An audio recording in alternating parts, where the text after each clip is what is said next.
একটা পুকুরে জাল টানা হলো। এই দৃশ্যটা গ্রাম বাংলায় খুব পরিচিত, কিন্তু এর ভেতরে আছে অনেক গল্প, অনেক অনুভূতি। ভোরের নরম আলো পড়েছে পুকুরের জলে।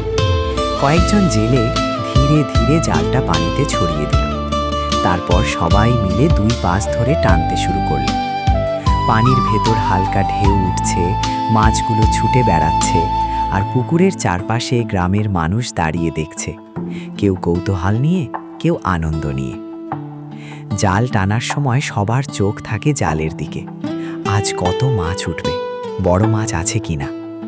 ধীরে ধীরে জাল যখন পাড়ের দিকে আসে, তখন পানির ওপর ঝিলমিল করে ওঠে অনেক মাছ। সেই দৃশ্যটা যেন এক আলাদা আনন্দ।